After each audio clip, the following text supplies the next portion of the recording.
in some ways, I grew up very privileged. I lived in middle-class Park Stockdale for my upbringing, and while I was sort of the tomboy of the family, and that was generally accepted in my neighborhood, there was a little bullying at school. I didn't tell anybody about it. It didn't last very long, but I remember that it happened. When I got into junior high and high school, I was bullied a bit more viciously, and that was a little more scary to me, that people might actually beat me up physically, something like that, and I worried about that, and yet I still didn't tell too many people about it. I was fortunate, though. From the time I was about 13 years old, my sister Tracy had come out to me as a lesbian. She was 17 at the time, and we were able to have a lot of conversations about what that meant for us, and I had a support system that a lot of kids when they're teenagers don't have. I couldn't tell my parents, of course, and yet having Tracy there to talk about issues and discomforts and just the general ins and outs of being a gay kid, that was very helpful to me.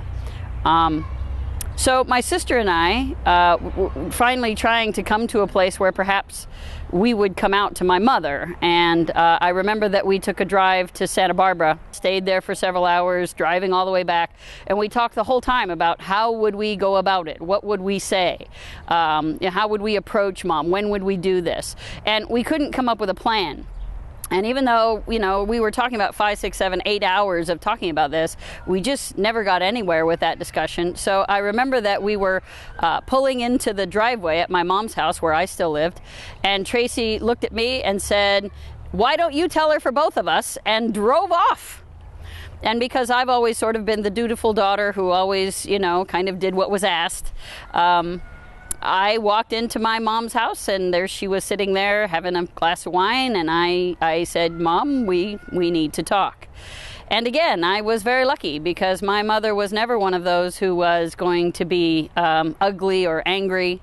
She had questions. Back in 1982 when this happened, she wasn't as well educated on the subject as she would be later on. So my sister and I bought her a book. It's famous now. It's called Now That You Know, and it's a book especially for parents and families dealing with someone coming out. And so my mom, being a librarian, she had this book on her nightstand, and every morning I would sneak into her room and see how the bookmark had moved to see if she'd read another few pages or another chapter.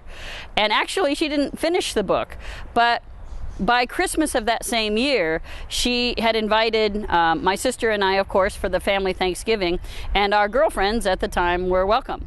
And so I repeat, I was very lucky, and I didn't have to deal with, family shaming or, what about my mom, what about my dad. I was very lucky.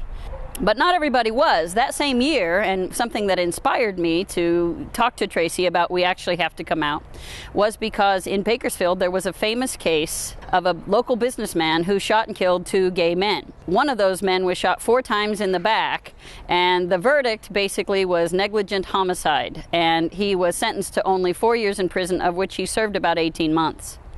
And I remember when the verdict came down, before the sentencing was actually coming, that the next day after the verdict, there was a man out in front of the courthouse. His name was Francis Serra, and he was marching around with a picket sign saying this verdict was unfair.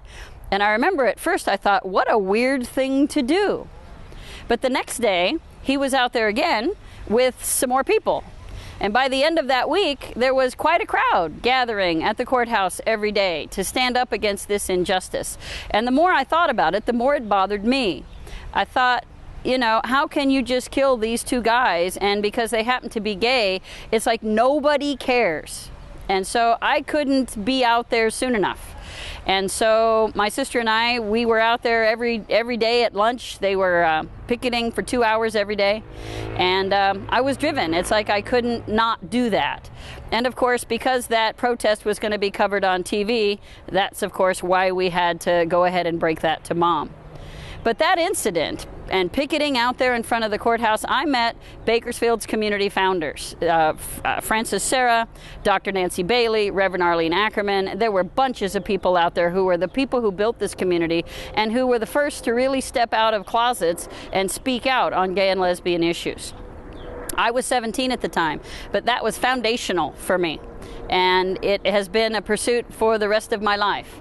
Everything that I have ever wanted to accomplish began those days in front of the Bakersfield Courthouse.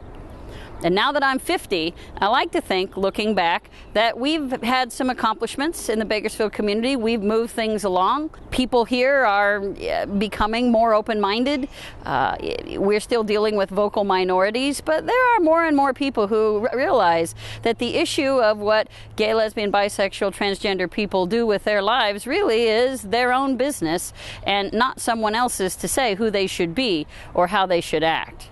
And so, at 50, looking back, I feel very grateful for the life that I have led and for the opportunities to serve in this community. I'm not done yet. I still have hopefully another 33 years in me, and I'll be looking forward to spending as much of that time as I can continuing in the struggle for rights for everyone in the LGBT community.